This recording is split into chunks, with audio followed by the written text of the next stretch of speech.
Today, I'm going to explain The Lobster, a dark romantic thriller film from 2015. Spoilers ahead. The film is set in a dystopian future in which single people are taken to a hotel for 45 days to find a romantic partner. However, if they are unable to locate anyone before the deadline, it is unknown what will happen next. Keep an eye out until the end. I hope you find a fantastic story. We see a woman driving down the road at the start of the film. She pulls over in an open field, gets out of her car, and shoots a donkey. Then, we're introduced to David, a man whose wife has recently left him for another man. He is taken to a hotel, where he checks himself in with his dog. Bob, who used to be his brother but was transformed because he didn't have a partner, is also with him. The hotel staff informs him that he will be staying for 45 days in order to find a partner. He is led to his room after a brief interview.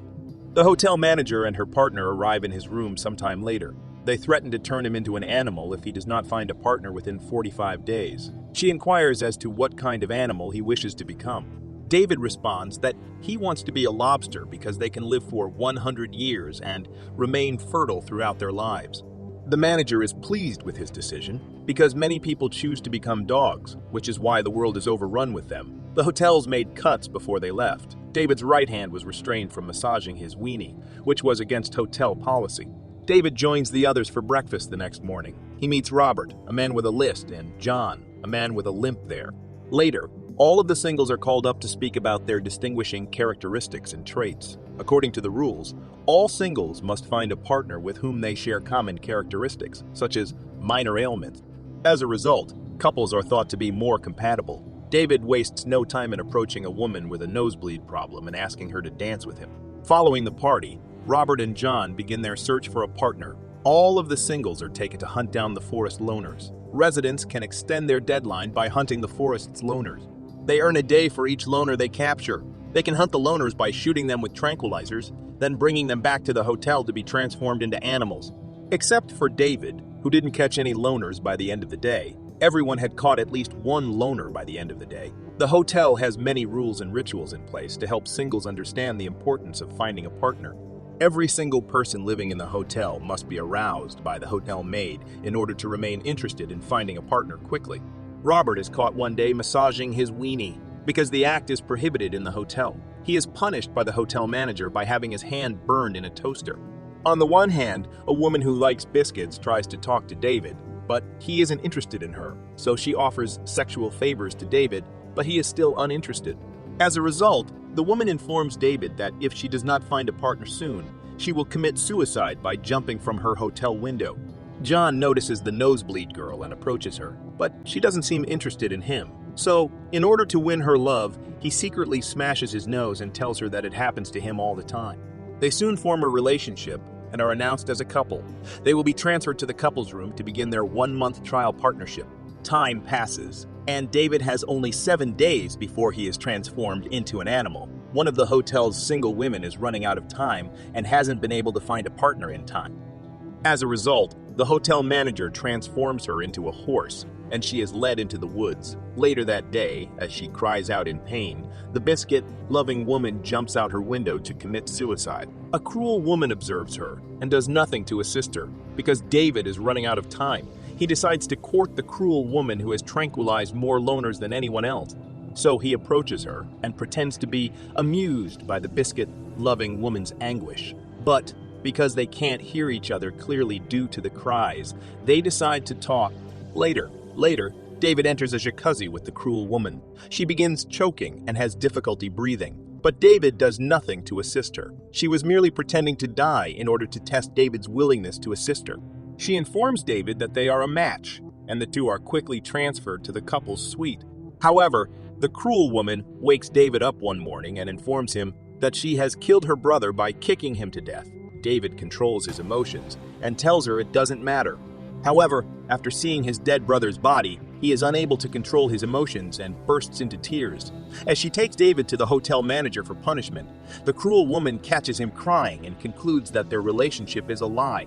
David kicks her and manages to flee with the assistance of the maid.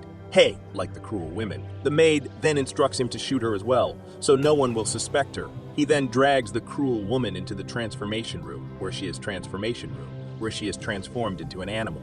Following that, David flees the hotel and runs into the woods. He meets the loner's leader, who welcomes him into the group. She forbids him from having any romantic or sexual relationships with anyone. He is not even allowed to flirt with anyone, or he will be punished. Unlike the hotel manager, the loner's leader does not want anyone to get involved in a relationship. One of the lone women, who is also short-sighted like David, looks at him and is immediately drawn to him. On the one hand, Robert comes across David hiding in the woods. David tries to dupe him by claiming that he was and still is his best friend. While he is keeping Robert engaged in conversation, the lone woman approaches from behind and attacks Robert.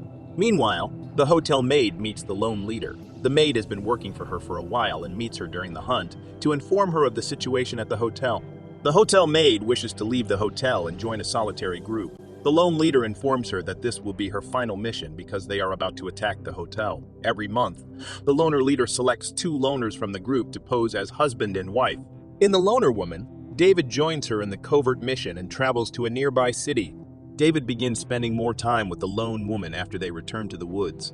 They both have feelings for each other and eventually start a secret relationship. Later that day, the lone leader informs her group that they will attack the hotel at night and briefs them on their responsibilities. Later that night, with the maid's assistance, they sneak inside the girl.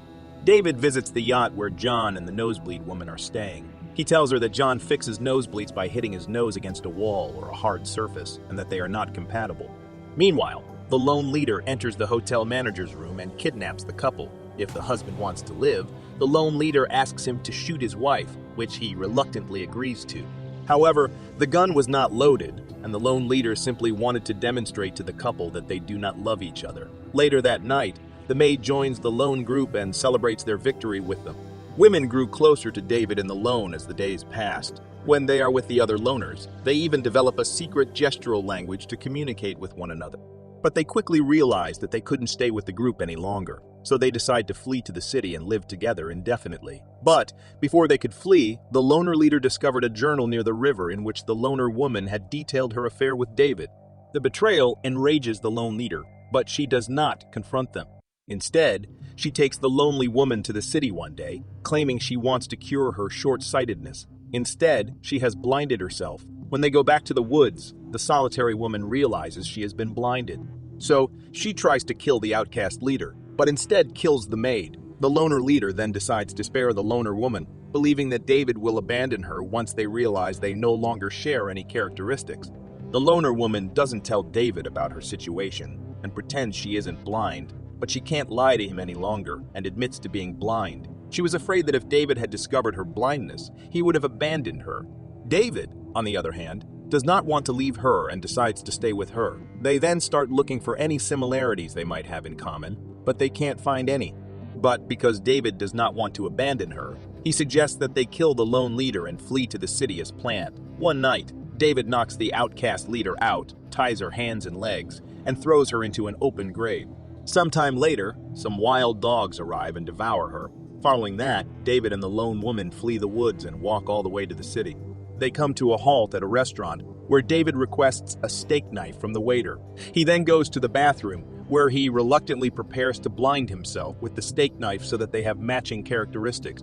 The film ends here, and it is unclear whether David truly blinded himself for the lonely woman or simply left her alone in the restaurant. Thank you for taking the time to watch. Please like, subscribe, and click the bell icon to receive notifications of new videos like this.